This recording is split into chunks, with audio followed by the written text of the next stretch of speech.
Bonsoir, ravie de vous retrouver ce soir pour ce nouveau webinaire. C'est un rendez-vous habituel avec les équipes d'Alta Profit et nos invités. Ce soir, vous êtes encore très nombreux et nous vous remercions pour votre fidélité.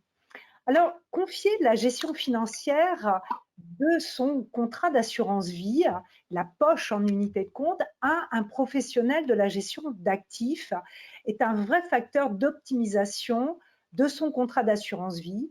Ça permet d'aller capter de la performance, ça permet d'aller saisir des opportunités de marché. Et ce soir, nous avions envie de partager avec vous l'expérience de Pictet Asset Management, un partenariat privilégié entre Alta Profit et Pictet depuis maintenant un certain temps. On retrouve la gestion pilotée à l'intérieur du contrat Alta Profit Vie. Et je suis très, très heureuse ce soir de recevoir Charlotte Bailly, qui est responsable des ventes de Pictet Asset Management, qui va revenir sur la singularité des profils de gestion Pictet au sein de ses contrats assurance vie. Et Frédéric Rollin, qui est conseiller en stratégie d'investissement chez Pictet Asset Management. Frédéric nous donnera un éclairage sur la macroéconomie et nous donnera une visibilité, en tout cas nous permettra de décrypter ce qu'on entend, ce qu'on lit sur ces grandes tendances macroéconomiques. Avant de venir vraiment sur ces sujets de gestion pilotée, Charlotte, est-ce que vous pourriez nous rappeler qui est Pictet, le groupe Pictet et Pictet Asset Management particulièrement? Merci Stéphane, bonsoir à tous. Effectivement, donc le groupe Pictet est un groupe suisse qui a été fondé en 1805 à Genève et qui, grâce à la solidité de son modèle d'affaires, n'a cessé de croître durant ces plus de 200 années d'existence. Alors sur la slide suivante, on découvre en fait les particularités du groupe Pictet qui sont doubles à mon sens. La première, c'est que le mode de gouvernance du groupe n'a pas évolué et est resté identique depuis la création en 1805, à savoir que le groupe est un groupe indépendant, non coté, et qui est détenu par 8 associés.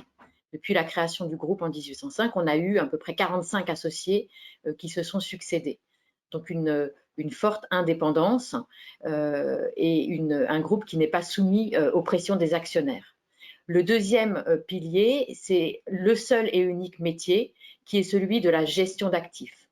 On fait de la gestion d'actifs à travers des OPCVM notamment, à travers notre entité Pictet Asset Management que vous avez représentée ici, qui représente 236 milliards. Et vous avez en bas, en vert, les pôles de gestion, les endroits où sont gérés les fonds de Pictet, donc principalement à Genève, à Londres et en Asie. Si l'on passe sur la slide suivante. Charlotte, on peut dire que Pictet est un groupe, un acteur majeur sur justement cette gestion d'actifs en Europe. Quand on voit sa carte du monde, on voit effectivement la concentration sur l'Europe et ensuite l'Asie. Donc on peut dire que Pictet est effectivement un groupe majeur en gestion d'actifs en Europe. Tout à fait. Et c'est la plus importante banque suisse, indépendante également. Donc, si on passe sur la slide suivante, voilà, je vous ai proposé ici de regarder la solidité du groupe, cette solidité que j'évoquais en introduction. Il y a 2 critères qui me semblent intéressants. Le premier, c'est le ratio de fonds propres, qui est somme toute assez élevé, à 19%, donc qui est au-dessus de ce qu'exige la réglementation suisse. Et le deuxième point, c'est la notation du groupe, qui est inchangée depuis 2008 et qui, comme vous pouvez le constater, est une notation tout à fait élevée. Voilà, donc c'est cette, je dirais, si je devais résumer les caractéristiques du groupe, c'est une forte solidité financière, une indépendance capitalistique qui nous confère une indépendance de gestion, et puis un seul métier, la gestion d'actifs. Donc, une véritable expertise sur cette gestion d'actifs et un groupe solide, c'est ce que nous demandons effectivement à nos partenaires. au-delà de la création de solutions d'investissement pour le contrat Alta Profit Vie, Pictet et Alta Profit partagent de fortes valeurs, et notamment ces valeurs avec ces approches ESG. Et j'aurais voulu, Charlotte, que vous nous parliez justement de ce rôle, cet engagement que Pictet peut avoir sur tous ces sujets ESG. Bon, effectivement, Stéphane, comme on a un mode de gouvernance en fait qui nous incite à transmettre la société de génération en génération, et ben, cette approche totalement responsable et engagée, elle s'aligne totalement avec cette philosophie, cet horizon générationnel hein, qui est inhérent à notre groupe. Et je vous ai mis ici à gauche une image qui représente le toit de notre siège à Genève. Et donc, en fait, il s'agit d'une exploitation, enfin, d'une installation de plus de 600 mètres carrés de panneaux photovoltaïques qui servent à chauffer ou à refroidir ce bâtiment hein, qui a plus de 2500 mètres carrés de surface. Une deuxième illustration de notre engagement, c'est notre volonté, notre décision à partir de 2007 de baisser de 40% nos émissions de CO2 pour atteindre, avec un objectif à l'époque d'atteindre une neutralité carbone. Cette neutralité carbone, elle a été atteinte dès 2014, hein, donc plus tôt que prévu. Et donc, on a réduit en fait de 73% nos émissions de CO2. Au niveau du groupe, hein, là je parle pas de la gestion hein, des fonds, je parle de l'activité du groupe Pictet. Notamment, c'est réduire les émissions, c'est réduire les voyages, proposer plus de visioconférences aux employés pour éviter effectivement d'émettre du CO2. Et en fait, il nous restait… Des comportements vertueux dans l'entreprise. Exactement, avec notamment, on a diminué le plastique, hein, tout le plastique qui pouvait être diminué a été supprimé. On a décarboné notre bilan, c'est-à-dire qu'on a un bilan maintenant qui n'est plus du tout investi sur des énergies fossiles. Et puis, on compense encore 70 000 tonnes de CO2 qui nous restaient, qui étaient totalement incompressibles. On les compense par 3 soutiens que vous voyez à droite. Un soutien en Chine auprès du financement d'installations hydroélectriques. En Thaïlande, dans la construction de centrales électriques à biomasse, et au Zimbabwe dans le domaine des forêts. Voilà. Donc, cette compensation nous permet, depuis 2014, d'être un groupe neutre en émissions de CO2. Merci Charlotte pour cet éclairage. On voit donc l'approche maintenant d'un point de vue finance. Voilà, d'un point de vue finance, en fait, ce qui est intéressant sur la slide précédente, c'est de voir qu'on intègre l'ESG, donc l'environnement, le social et la gouvernance, dans la majorité de nos actifs. Voilà, donc on va avoir une approche où l'on va non seulement interroger les sociétés sur lesquelles on investit, sur leurs compétences, sur leurs fondamentaux financiers, mais on va également les challenger sur leurs vertus ou leurs non-vertus environnementales, sociales et de gouvernance. On a lancé notre premier fonds ISR en 1999. Et puis, ce qui est important de noter, c'est que l'on vote, on exerce nos droits de vote pour l'ensemble des valeurs sur lesquelles on est investi. On peut voter pour ou contre des résolutions, mais on respecte cette philosophie et cette approche. Et sur certaines valeurs pour lesquelles il y a un enjeu qui nous paraît intéressant, on va mener un engagement, c'est-à-dire qu'on va essayer d'infléchir une gouvernance qui ne nous semble pas forcément assez vertueuse ou des recommandations en termes de diminution des émissions de CO2, par exemple. Donc, on mène un engagement auprès des sociétés sur lesquelles on est investi pour les mettre sur la route pour réfléchir avec elles sur une approche ESG plus vertueuse. Très bien, merci Charlotte pour cet éclairage. Maintenant, si nous venons au profil de gestion donc, qui ont été conçu spécifiquement donc pour Alta Profit, pour le contrat Alta Profit Vie, souscrit auprès de l'assureur Generali. Ce sont deux profils de gestion flexibles et conviction, deux profils qui vont correspondre à des profils investisseurs. Est-ce que, voilà, vous pouvez nous en parler un petit peu plus et finalement, sur ces deux profils, lequel faut-il choisir? Alors, donc vous avez ici les performances de chacun des profils et on les détaille effectivement.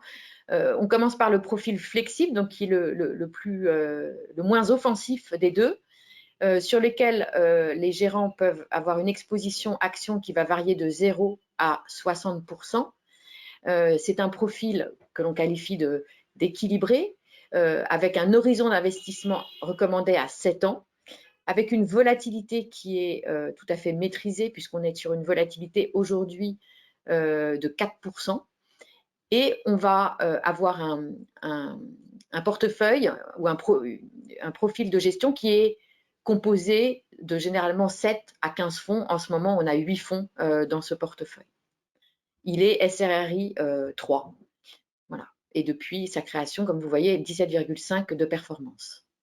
Le second profil est le plus offensif des deux, c'est pour ça qu'on l'a nommé conviction, avec une fourchette d'exposition action qui va varier de 0 à 100%. On est toujours sur le même horizon d'investissement à 7 ans, bien sûr. Et là, le nombre de fonds étant le même, mais on a aujourd'hui 9 fonds dans le portefeuille. Et pour finir, je dirais une volatilité un peu plus élevée qui est de l'ordre de 7%, qui va de pair avec un SRRI 4. Voilà, et donc là, charge au client en fonction de son degré d'appétence au risque de choisir l'un ou l'autre de ces profils. Donc, dans deux profils de gestion, donc flexible et conviction. Conviction va répondre davantage à des investisseurs qui souhaitent avoir une certaine offensive sur les marchés financiers, venir chercher de la performance avec des actifs un petit peu plus risqués, et flexible, où là, on n'est plus sur des profils équilibrés, où on va justement, comme son nom l'indique, trouver une répartition la plus équilibrée entre des actifs risqués et des actifs plus sécuritaires. Alors, cette gestion pilotée, c'est vrai que la gestion pilotée, on la retrouve de plus en plus dans les contrats d'assurance vie. Cette gestion pilotée, elle a une véritable singularité. Cette singularité fait véritablement, donc c'est l'expérience et l'approche cœur satellite. Est-ce que vous pourriez nous la décrire? Que signifie ce cœur à l'intérieur de la matrice? Alors effectivement, on a donc le cœur qui est constitué d'un fonds qui s'appelle Pictet Multi-Asset Global Opportunities, en acronyme MAGO, qui est un fonds flexible sur lequel je vais revenir dans un instant. Et on va ensuite voir après cela les satellites, donc qui sont les briques de diversification de notre portefeuille et qui vont servir à aller capter de la performance sur les marchés actions ou sur les marchés obligataires en fonction des convictions du gérant. Donc, passons peut-être tout de suite à la slide suivante qui nous décrit ce Pictet MAGO. Donc, c'est un fonds qui, je commencerai par le bas de la page, qui a une fourchette action qui peut varier entre 0 et 50% et une fourchette obligataire entre 50 et 100%. Ce qui est important, c'est de comprendre que c'est un fonds qui a un risque maîtrisé. Ça se concrétise notamment par une volatilité inférieure à 4,5%. Vous voyez sur le premier alinéa que la performance depuis l'origine est même inférieure, puisqu'on est à 3,8% de volatilité depuis 2013. Et l'objectif de ce fonds, c'est d'avoir une performance de 3% ou plus. Et c'est également quelque chose qui a été vérifié, puisque depuis 2013, on a 3,8% de performance annualisée. Donc la raison pour laquelle on a choisi ce fonds en cœur de portefeuille, c'est parce que c'est un fonds qui est réactif et qui permet également, ou qui va chercher, qui va avoir pour objectif d'essayer d'amortir les baisses de marché. Alors il n'y a pas de garantie en capital, mais on va avoir une gestion qui est très réactive et qui va saisir les opportunités de marché à la fois à la baisse et à la hausse, bien sûr. Et à ce propos, je vous propose de passer sur la slide suivante, où on voit bien effectivement le comportement de ce fonds depuis sa création en 2013. Et là, je m'arrêterai peut-être sur la baisse du début du Covid l'année dernière, où vous voyez que c'est le petit carré où il y en a marqué Equity Markets moins 10%. Donc ça, c'est le fonds Pictet Mago qui a perdu 10%, alors que peut-être vous en souvenez-vous qu'entre le 20 février et le 20 mars, le CAC a perdu à peu près 40%. Donc on retrouve bien ici en fait la capacité du fonds à amortir la baisse. Comment est-ce que les gérants ont fait? Ils ont en fait, ils trouvaient que à partir de la mi-février, qu'ils avaient le sentiment que l'Europe, ou du moins l'Occident, ne prenait pas assez en compte le ralentissement économique qui était généré en Chine, particulièrement lié à la quarantaine. Ils trouvaient également que les valorisations étaient très élevées.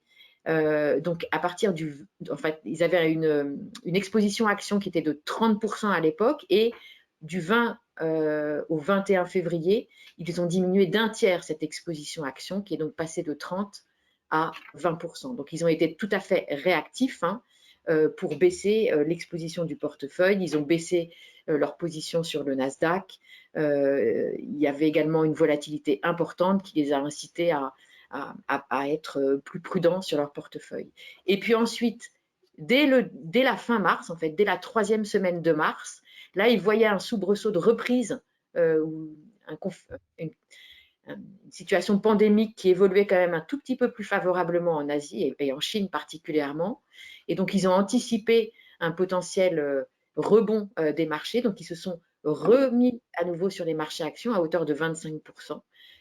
Et donc, ils ont saisi toute la hausse. On voit bien ici le rebond du fonds à partir du 23 mars. Voilà. Donc ça, c'est un exemple qui illustre bien en fait cette réactivité que ne pourrait pas faire, si vous voulez, c'est plus difficile à faire quand on est à la manette de plusieurs fonds. Là, c'est des gens qui agissent au quotidien et H24 sur notre fonds. Donc, un outil qui permet justement cette réactivité et cet amortisseur par rapport aux fluctuations de marché. Donc là, il s'agit donc du cœur de Mago en termes de maintenant de positionnement. Comment est-il positionné? Quelles sont les perspectives? Alors, sur la planche suivante, je vous ai retracé un peu ce que le fonds avait fait en fait depuis le début de l'année. Je dirais qu'il y a un peu deux parties dans cette année. Il y a un premier trimestre où on est très optimiste. On a des perspectives de croissance qui sont tout à fait positives. On a des plans de relance aux États-Unis, 1 900 milliards d'investissements. On a l'Europe et ses valeurs exportatrices qui profitent d'une espérance de sortie du Covid. Donc là, on est exposé à action à 30% dans le fond. On est plutôt sur des valeurs cycliques ou des valeurs des semi-conducteurs qui avaient beaucoup souffert en 2020 et dont les valorisations étaient intéressantes. On a aussi pris quelques profits sur les petites et les moyennes capitalisations. Et ensuite, à partir du début du deuxième trimestre, alors le début du deuxième trimestre était plutôt assez encourageant. On est encore porté par cette espérance de sortie de crise, mais dans la deuxième partie de deuxième trimestre, là, on a à nouveau quelques inquiétudes et notamment les avancées du variant Delta. On a parallèlement à ça certaines craintes de retour de l'inflation. Donc, les gérants ont commencé à baisser un peu l'exposition action du fonds à 27%. Ils ont désensibilisé le fonds en vendant certaines valeurs cycliques, comme les valeurs de consommation discrétionnaire. Et ça a été fait au profit de valeurs plus défensives, comme notamment les valeurs de la santé, et particulièrement en Europe. Bien leur en a pris, puisque la Chine a eu il y a eu sur la page précédente, peut-être on peut revenir. Au troisième trimestre, la Chine a été, il y a eu des annonces du gouvernement chinois, les valeurs technologiques ont souffert, donc ça a été un mois un peu difficile. Nous, on a, durant cette période, continué à baisser notre exposition sur la Chine. Et puis, à partir de la fin du mois de septembre, après cette correction de l'été, on est sensiblement revenu, notamment sur les valeurs chinoises, des valeurs bancaires qui profitent des anticipations de hausse des taux et des valeurs de l'énergie qui sont portées par tous les plans de relance et bien sûr, ça ne vous aura pas échappé comme la COP 26. Voilà un peu pour vous montrer la... Donc ça, c'est voilà, le comportement de ce fonds, donc Mago. On a évoqué cette approche cœur satellite et maintenant les satellites. Alors les satellites, qu'est-ce qu'on retrouve à l'intérieur de ces satellites? Quel type de fonds? Alors sur les satellites, comme je le disais tout à l'heure, là on peut aller piocher dans l'ensemble des fonds gérés par Pictet Asset Management. Alors, il y en a une centaine, je ne les ai pas tous listés ici. Vous voyez qu'on peut aller chercher nos compétences sur les marchés émergents, aussi bien les actions que les taux. Et puis à droite, vous avez une partie qui s'appelle investissements globaux, approche différenciée. Et là, je voudrais souligner l'approche thématique chez Pictet. Donc, vous avez accès à travers cette offre Alta Profit à notre offre, à notre gestion thématique. Sur la slide suivante, on est, comme vous le savez peut-être, on est donc les pionniers et les leaders de la gestion thématique, puisqu'on a commencé à gérer des fonds thématiques dès 1995. Peut-être avez-vous entendu parler de Pictet Water qu'on a lancé dès l'année 2000. Aujourd'hui, cette gestion thématique chez Pictet, c'est quasiment 90 milliards de dollars sous gestion qui se répartissent sur 15 fonds thématiques et avec une cinquantaine de gérants analystes. Voilà, donc c'est vraiment une expertise qui est très, très installée et reconnue. Et je dirais que vous avez ici l'ensemble des fonds thématiques que l'on a créés depuis 1995. Je dirais qu'investir dans la gestion thématique, c'est investir sur des valeurs de qualité qui présentent des qualités fondamentalement d'appréciation sur le long terme parce qu'elles profitent, elles tirent parti en fait de grandes tendances d'évolution de notre société, de notre civilisation. Voilà. Merci Charlotte. Maintenant, si on revient à nouveau sur nos deux profils, on va peut-être pas tous les lister, mais on retrouve ces fonds dans l'univers de Pictet, donc c'est certains de ces fonds thématiques. Quelques mots sur chacun des profils. Alors, dans le profil flexible, donc on retrouve le cœur du portefeuille qu'on a appelé flexible, tableau en bas, donc 30%. Et puis, dans la liste des fonds, on retrouve, donc c'est le Pictet Multi-Asset Global Opportunities. Donc, ça, c'est toujours le cœur de notre portefeuille. Ensuite, on a deux fonds thématiques, un sur l'environnement et un sur les valeurs du digital. Comme je vous le disais, d'une façon générale, on est repasser un peu positif sur l'Asie, mais ça, je laisserai Frédéric s'exprimer sur notre vision macro. Et puis, comme on est voilà, dans un profil plutôt flexible, on est toujours effectivement avec une poche de taux au sein du portefeuille. Et avec une exposition action qui est de 23%. Et sur le profil conviction, là, on va retrouver un peu plus de fonds thématiques. Vous en avez 3, à hauteur de 15% du fonds. On retrouve également des fonds de taux, puisqu'on n'est pas dans la recherche de la performance à tout prix. On veut quand même avoir un portefeuille qui est relativement maîtrisé en termes de volatilité, mais toujours notre fonds Mago en cœur de portefeuille avec 40%. Et là, c'est vrai que je laisse la parole peut-être à Frédéric pour nous faire part de notre vision des marchés et pourquoi on a un portefeuille positionné de la sorte. Et bonsoir à tous. Merci Charlotte, merci Stéphane. Donc, que faut-il faire maintenant? Que va-t-il se passer en 2022?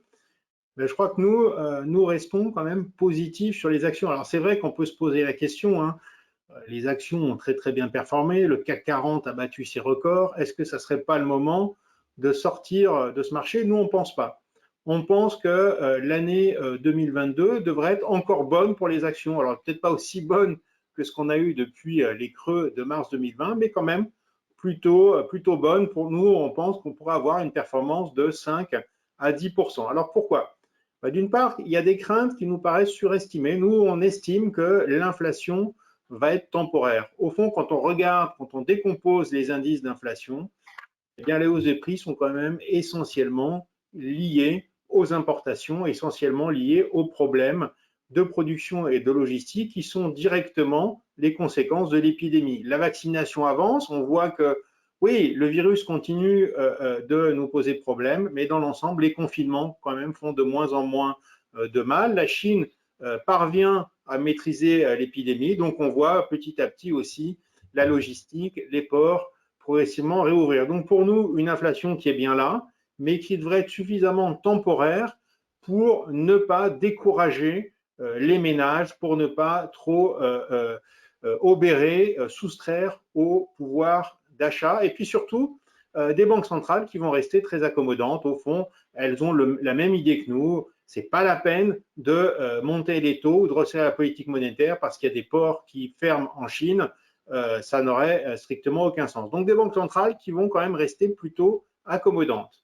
Et puis la croissance va être solide. Hein, quand on regarde l'épargne des ménages, que ce soit aux États-Unis, que ce soit en France, les ménages ont énormément épargné pendant l'épidémie. Hein. D'abord, ils ont moins consommé, ils ont aussi bénéficié assez souvent de subventions assez importantes. Et pour les entreprises, c'est souvent le cas. Et puis les entreprises en plus ont des inventaires, des stocks qui sont extrêmement bas. Donc la demande va être forte de la part des ménages. Les entreprises qui n'ont pas beaucoup de stocks vont être obligées de produire, donc la croissance va être solide. Alors une croissance solide, ça veut dire une belle croissance bénéficiaire, et c'est ça qui fait le marché. Hein. Est-ce que les entreprises vont avoir de la croissance bénéficiaire?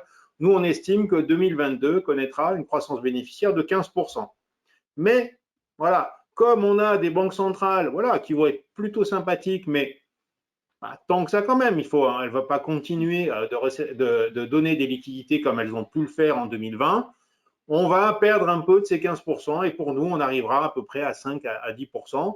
C'est moins bien que ce qu'on a pu voir récemment, mais c'est quand même pas mal quand on les compare au marché obligataire. Alors après, qu'est-ce qu'on prend parmi les actions? Nous, on va encore chercher la croissance. Alors c'est vrai que l'Europe se porte mieux, mais enfin la croissance européenne à moyen terme, c'est pas mal, mais c'est un peu médiocre. On est dans une économie qui est très, très mature, donc les gains de productivité sont faibles. Et puis, la démographie n'est pas très avantageuse. Donc, une croissance économique à moyen terme, c'est quoi? C'est combien de personnes en plus sont capables de travailler, multiplié par ce que chaque personne est capable de faire en plus chaque année, la productivité. Ça, en Europe, on n'est pas très avantagé. Alors, heureusement, on a des entreprises en Europe qui vont chercher de la croissance ailleurs et des entreprises mondiales qui vont chercher de la croissance ailleurs. Et c'est où? Typiquement dans l'environnement. On sait que la planète fait face à un problème environnemental de très grande gravité. Les États, les ménages, les entreprises, toutes font les efforts pour éviter donc le réchauffement climatique, par exemple. Hein. Eh bien, les entreprises qui permettent de lutter contre ce réchauffement climatique vont avoir une forte demande, donc une forte croissance bénéficiaire et donc probablement une appréciation boursière importante. Et puis ça peut être aussi le digital. Je pense que vous connaissez maintenant tous les bienfaits, alors peut-être parfois les méfaits pour ceux qui ont des jeunes enfants, mais en tout cas les bienfaits généraux d'Internet pour la croissance. Eh bien le digital, sont des sociétés qui aujourd'hui sont en train de continuer de prendre des parts de marché sur le reste du monde et qui nous apportent en plus des solutions auxquelles on n'aurait pas forcément pensé il y a quelques années. Qu'aurait été le confinement sans la possibilité, par exemple, de se parler à travers des caméras? Ça aurait quand même été beaucoup plus difficile pour l'économie. Donc là, on va chercher de la croissance et c'est la raison pour laquelle vous avez des fonds sur l'environnement et le digital dans ces portefeuilles. Et puis la croissance en Asie. Alors c'est vrai qu'aujourd'hui, la Chine a quelques difficultés, mais je dirais que ce sont des difficultés qui se sont auto-infligées. Ils ont mené une politique monétaire plutôt restrictive, donc ça veut dire qu'on peut moins prêter, donc on a moins de projets et donc moins de croissance. Et puis, ils ont mis en place des réglementations extrêmement drastiques. Ils ont décidé, plutôt que de faire ça un petit peu au fil de l'eau, comme dans une démocratie, habituellement, dans ce type de régime, ils sont allés d'un seul coup et en quelques mois, on a eu un resserrement réglementaire extrêmement fort. Ce qui se passe, c'est du coup, l'économie doit s'adapter, elle souffre un peu, mais c'est pour mieux repartir plus tard. Et nous, on pense qu'on commence à voir quand même des signes plutôt intéressants sur l'Asie, donc on est plutôt intéressé par les actions asiatiques. Aujourd'hui, parce que je pense que nous avons vécu le pire en termes de croissance économique en Chine. Et puis, à moyen terme, parce qu'on sait bien, l'Asie, elle, a, dans certains pays, notamment comme en Inde, une démographie favorable et puis est capable d'avoir des gains de productivité extrêmement importants. Donc voilà pour les actions, plutôt positives. On va chercher de la croissance, environnement, digital, Asie. Et puis pour les marchés obligataires, c'est un peu moins intéressant. Nous, on pense que bien, les banques centrales vont être quand même marginalement moins accommodantes et quand même les niveaux de taux sont quand même très très bas aujourd'hui. Donc, ils offrent peu de protection en cas de hausse des taux. Alors, qu'est-ce qu'on fait? Du coup, on a peut-être un petit peu moins d'obligations que d'habitude, surtout si on a plus d'actions. Et puis, je dirais que même dans le portefeuille obligataire, on peut apporter des réponses à cet environnement-là. Alors, les réponses, elles sont, par exemple, sur une partie du portefeuille, eh bien, d'avoir des obligations à plus court terme, qui offrent quand même un petit peu de rendement, mais qui sont beaucoup moins sensibles aux hausses de taux. Les pertes en capital éventuelles, si elles arrivent, seront moins importantes sur des obligations court terme que sur des obligations long terme. Et puis aussi, on peut, et là vous avez le fonds Absolute Return Fixed Income, avoir des stratégies de performance absolue avec des gérants qui vont mener une gestion très active pour se protéger contre les hausses des taux, mais quand même bénéficier éventuellement d'autres marchés qui auront plus de rendement que les obligations allemandes qui sont proches de 0% aujourd'hui. Et puis nous-mêmes, eh bien, nous allons chercher du rendement sur les obligations, parce que du rendement sur les obligations, on peut en avoir, et notamment dans les obligations émergentes. Quand vous regardez les obligations émergentes, enfin, quand nous regardons les obligations émergentes, sur des pays quand même qui ont des crédits intéressants, qui se sont fortement, on n'est plus dans le monde émergent des années 70-80, ce sont des pays qui mènent des politiques aujourd'hui qui ont beaucoup de sens et qui ont des rendements qui sont aujourd'hui sur des niveaux de 5%, que ce soit des gouvernements ou que ce soit d'ailleurs des entreprises. Vous avez très très belles entreprises émergentes, on le sait bien, on importe beaucoup depuis les pays émergents, ce sont bien ces entreprises-là qui produisent des entreprises qui ont des qualités de crédit qui nous paraissent tout à fait correctes, de belles croissances aussi, et c'est bien d'avoir de la croissance pour rembourser sa dette, mais les investisseurs, peut-être n'ont pas assez l'habitude de ces entreprises-là, et du coup, eh bien, ces entreprises sont obligées de prêter à des taux qui sont un petit peu plus élevés qu'ils ne devraient, et pour l'investisseur qui sait analyser ces entreprises, eh bien, c'est toujours un rendement supplémentaire qu'il est toujours bon de prendre pour un portefeuille. Donc, sur les obligations, je dirais moins positif que sur les actions, mais quand même des solutions avec des obligations à court terme, des stratégies de performance absolue, puis quand même du rendement sur les obligations émergentes. Merci, merci Frédéric. Donc, à vous entendre, on se dit que finalement, sur l'année 2022, vous aurez des opportunités à saisir. Et en tout cas, vous êtes en position, vous avez mis vos portefeuilles en position pour pouvoir saisir ces opportunités et capter de la performance qui seront tirés par tous ces éléments positifs et cette croissance. Quand on regarde l'année 2021 et peut-être même depuis la création de ces profils, on peut saluer les très très bonnes performances et donc si on se projette sur l'année 2022, même si on dit toujours que les performances passées ne préjugent pas des performances futures, en tout cas tout ça c'est très très très prometteur. Merci en tout cas à tous les deux pour votre éclairage. Ce que je vous propose, Nathalie, peut-être, c'est de prendre des questions maintenant de nos internautes. Oui, une première question. Selon votre analyse, quels seront demain les sujets thématiques générateurs de performance sur les marchés actions? Alors, je peux. Ouais, alors, donc toujours, je dirais les deux dont j'ai parlé essentiellement, qui sont le digital. On a de très très belles croissances sur ces valeurs-là. Alors c'est vrai que sur le monde digital, on peut avoir parfois de la volatilité, mais parce que, par exemple, ce sont des valeurs qui peuvent être sensibles à des modifications de réglementation, qui peuvent être sensibles aussi au niveau de taux. mais au fond, trimestre après trimestre, ce sont des entreprises qui produisent une croissance bénéficiaire qui est très supérieure au reste du marché, et du coup, bien, voilà, ces entreprises continuent de bien performer. Pour l'environnement, je crois que même si la COP26 n'a pas été un succès flamboyant, il y a quand même des bonnes décisions qui ont été prises, des engagements qui ont été pris. Puis surtout, ce qu'on note avec la COP26, c'est la participation beaucoup plus forte.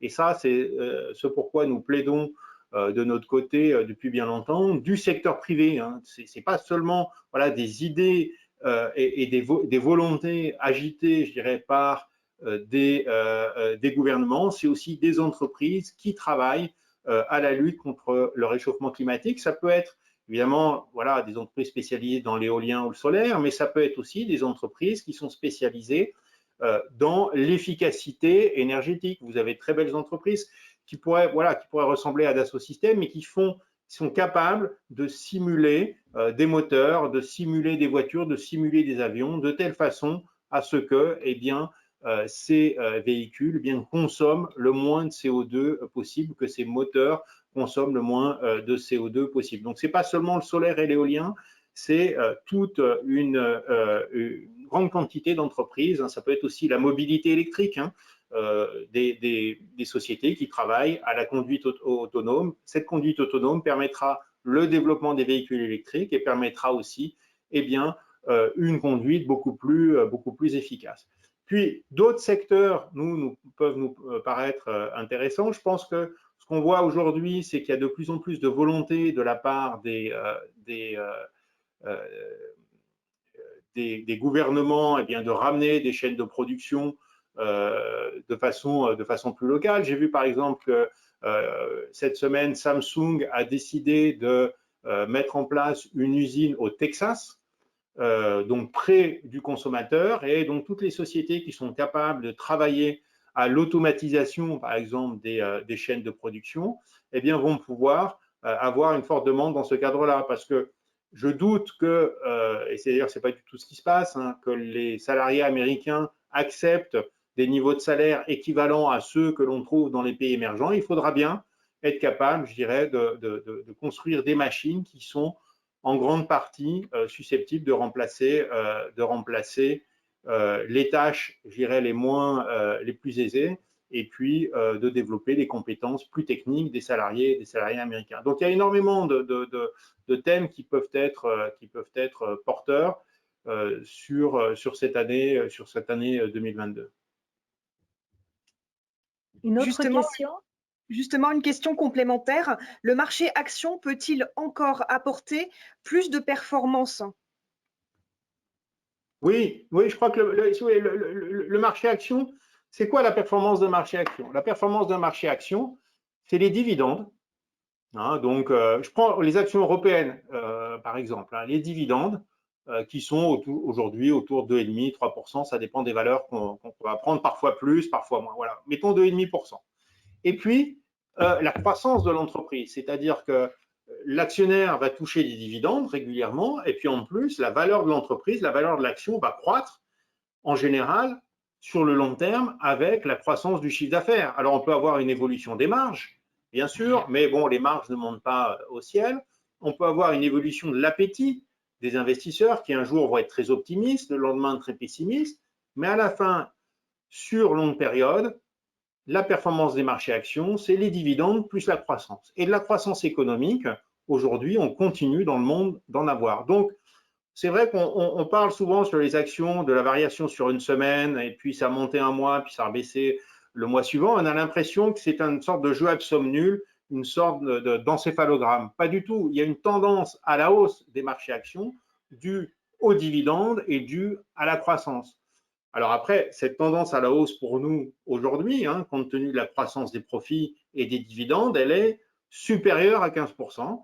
Mais attention quand même, on a des banques centrales, les valorisations sont un peu élevées, donc les banques centrales vont faire baisser, je dirais, l'optimisme des investisseurs.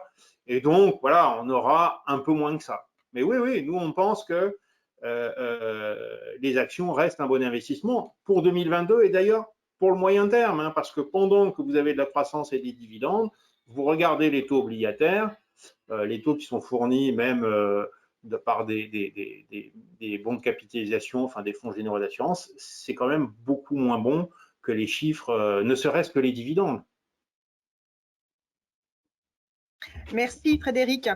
Une autre question, pouvez-vous nous indiquer ce que compose le fonds Pictet Multi-Asset Global Opportunities P, qui représente une part importante des deux profils? Alors ça, Charlotte, ça va être plutôt pour toi.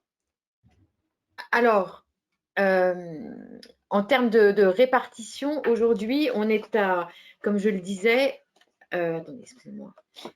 Donc, on va avoir une poche, je ne sais pas si on a gardé la slide ou pas, Nathalie. Je ne crois pas. On avait dans les annexes, non? Sur la slide sur Mago.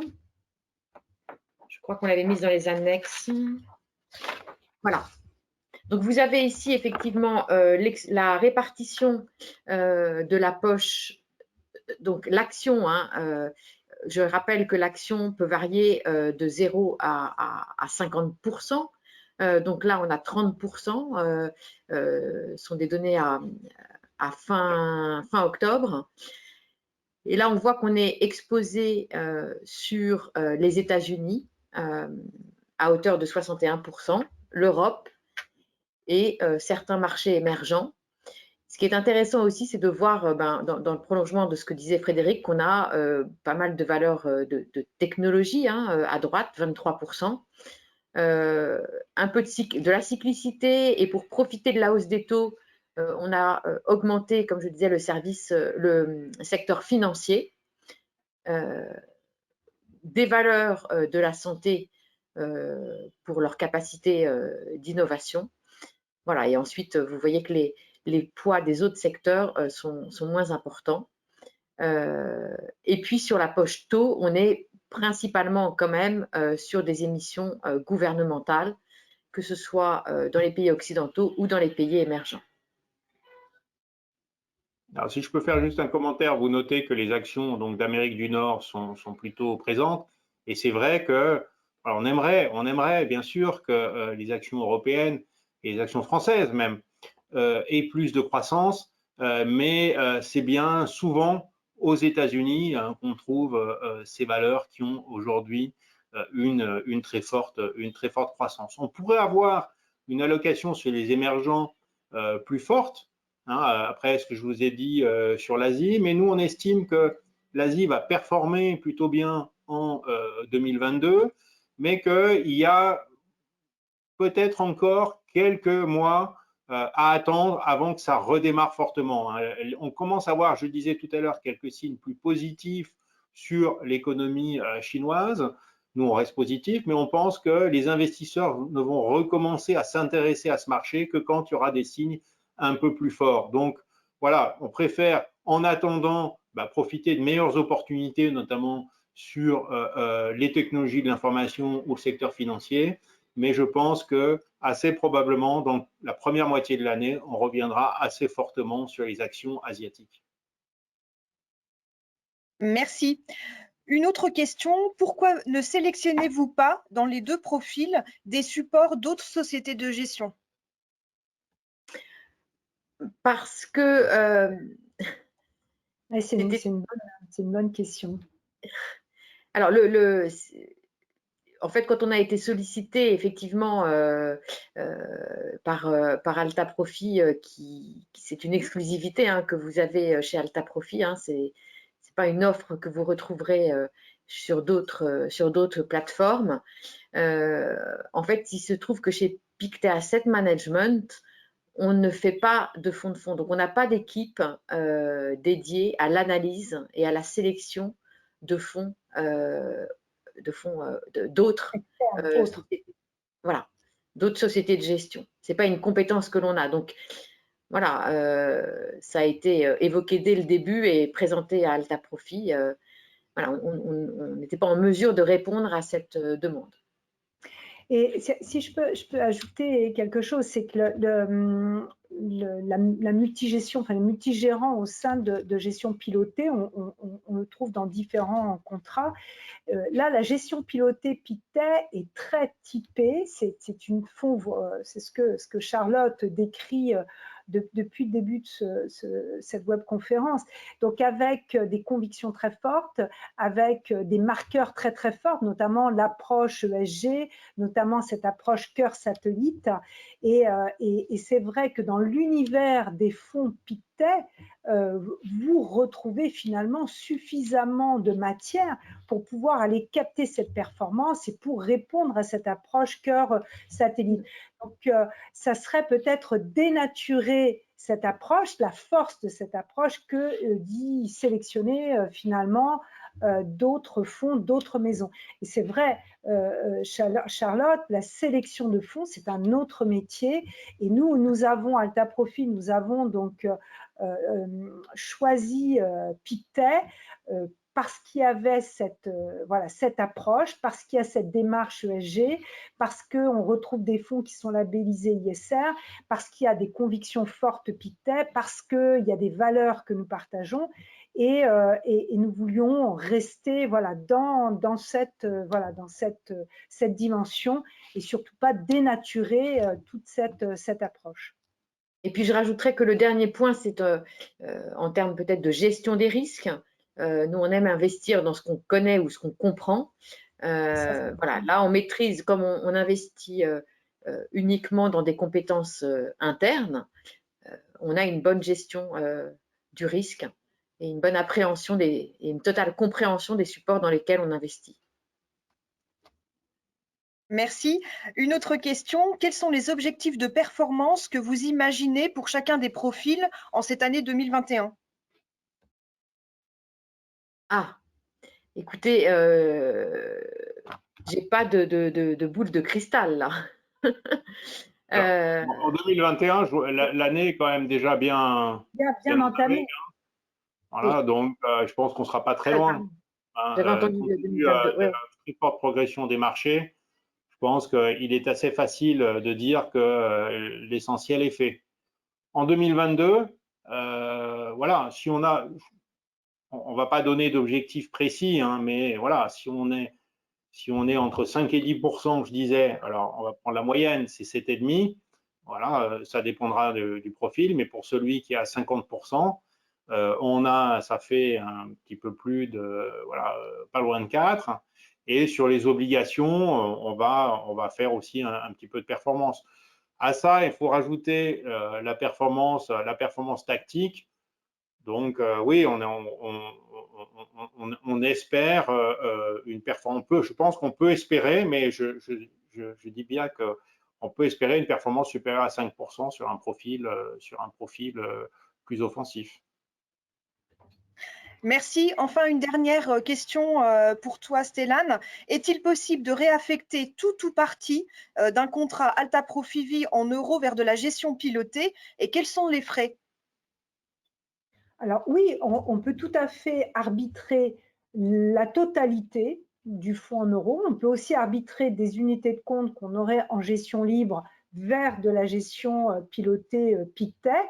Et bien sûr, chez Alta Profil, l'ensemble des arbitrages se fait sans frais. Donc, c'est tout à fait possible. Il y a une flexibilité. On peut garder aussi une partie en fonds en euros et investir une autre partie en gestion pilotée.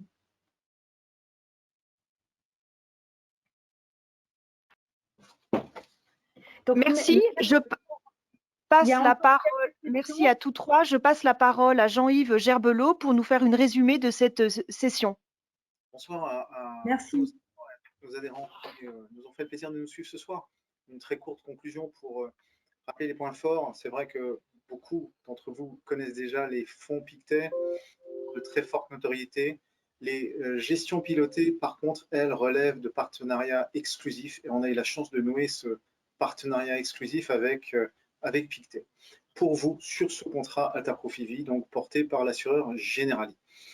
Les convictions, les deux profils, convictions flexibles, sont de profils internationaux au niveau de risques différents. Je dirais que ce sont des profils de couverture. Les risques sont relativement faibles, risque 3, risque 4. Sur l'échelle de risque entre 1 et 7 pour mémoire, les risques 5 sont forts, 6 très forts, 7 spéculatifs, 1 à 4. On est sur la famille la moins risquée. Ce sont des fonds de couverture. Ils vont chercher de la performance en fonction du risque choisi, donc 3 et 4, et ils vont sécuriser cette performance. On ne veut pas qu'elle se perde, on ne veut pas qu'elle s'étiole. Donc, c'est le rôle notamment du fonds Mago. Ensuite, ce sont des fonds qui, pour moi, en tous les cas, et on le propose assez systématiquement, viennent mettre en exergue cette volonté de couvrir l'inflation, parce qu'il ne faut pas l'oublier, on est en année glissante depuis le mois d'octobre à 3% en inflation en France, 4% en Europe. Ce sont des inflations qui sont fortes. Il n'y a pas un économiste qui est capable de vous dire si elles vont durer ou pas. Prenons l'hypothèse qu'elles durent un certain temps. Si j'ai 3 d'inflation et que j'ai un fonds en euros qui génère 1, ben je perds 2 de pouvoir d'achat. Sur 10 ans, ben j'ai perdu 20% de ma performance. Et c'est vraiment très, très rapide d'avoir des synthèses qui, effectivement, seront année après année en très légère performance, mais j'aurais perdu 20% de ma capacité d'achat. Et ça, c'est très important de, sans doute, le corriger avec les fonds Pictet, risque 3, risque 4. Donc flexible et conviction. Sur le reste, on a suffisamment parlé, je pense, de cette approche cœur avec ce fonds Mago qui intègre à 30% le fonds flexible et à 40% le fonds conviction. Ce sont les rails du fonds. C'est un appui sur lequel on peut se reposer et qui traversera les crises sans véritable problème. La performance de ce fonds en risque 3, pour mémoire, donc un risque faible, est de plus de 3,50, je crois, sur 10 ans. Donc, une solide performance et Pictet a raison de s'appuyer sur ce fonds.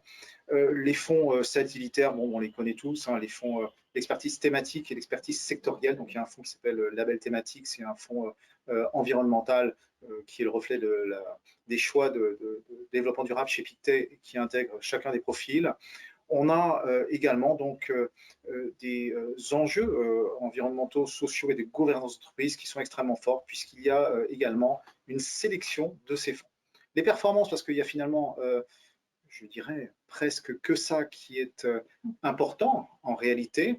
Les adhérents nous disent « je veux d'abord de la performance avant d'avoir d'autres critères d'éligibilité ». Donc, des fonds qui ont un sens, avoir des protections et éventuellement éviter d'avoir des risques industriels. Les performances depuis le début de l'année, 3,43. Bah, écoutez, sur le fonds flexible, il joue son rôle.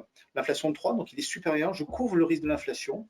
Sur le fonds conviction, il est à quasiment 10%, je crois 9,83 sur la valeur d'hier.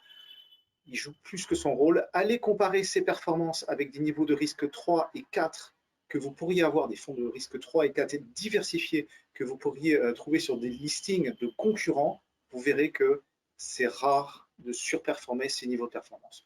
Donc on est très heureux de travailler Pictet, on est très heureux de vous proposer également cette offre. On vous souhaite, on vous remercie déjà bien évidemment d'avoir suivi ce webinaire et nous vous souhaitons une très agréable fin de soirée. À très bientôt et merci.